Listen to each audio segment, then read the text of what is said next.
அழகான காலை வேளையில் தன்னுடைய தோட்டத்தில் அம்மாவும் பொண்ணும் நின்றுட்டு இருந்தாங்க. பொண்ணுக்கிட்ட 2 ஆப்பிள் இருந்துச்சு.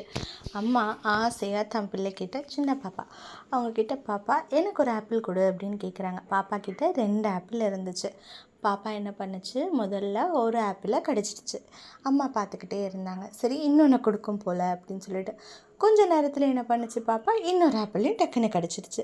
அம்மாவுக்கு ஒன்றும் புரியல. நம்ம ஆசையாக பாப்பா கிட்ட கேட்டோம், பாப்பா சாப்பிட்டதில் சந்தோஷம்தான், ஆனால் அந்த அம்மாவுக்கு ஒன்றும் புரியல. உடனே அவங்க அம்மா முகத்தில் இருந்த சிரிப்பு காணும். இப்போ என்ன பண்ணுச்சு இந்த பாப்பா, கொஞ்சம் கூட யோசிக்காமல், அம்மா இந்த ஆப்பிள் தான் ரொம்பவும் இனிப்பாக இருக்குது, இதை நீங்கள் எடுத்துக்கோங்க அப்படின்னு சொல்லிட்டு ரொம்ப சந்தோஷமாக தன்னுடைய அம்மாவுக்கு ஒரு ஆப்பிளை கொடுக்குது. இப்போ தான் அம்மாவுக்கு பிடிச்சிருக்கு, புரிஞ்சுது தான் குழந்தை எதுக்காக அந்த ஆப்பிளை கடிச்சதுன்னு. எது ரொம்ப இனிப்பாக இருக்கோ அதை தான் அம்மாவுக்கு கொடுக்கணும்னு சொல்லிட்டு. குழந்தை மனசு எப்போவும் ரொம்பவும் சுத்தமானது தான். ஆமாம் நண்பர்களே, நம்ம எவ்வளோ வேணால் அறிவாளியாக இருக்கலாம், நிறைய விஷயங்கள் தெரிஞ்சிருக்கலாம், ஆனால் ஒருத்தரை பற்றி முழுசாக தெரியறதுக்கு முன்னாடி அவங்கள பற்றி நம்மளே ஒரு முடிவுக்கு வர்றது தப்பு தானே? நீங்கள் என்ன நினைக்கிறீங்க?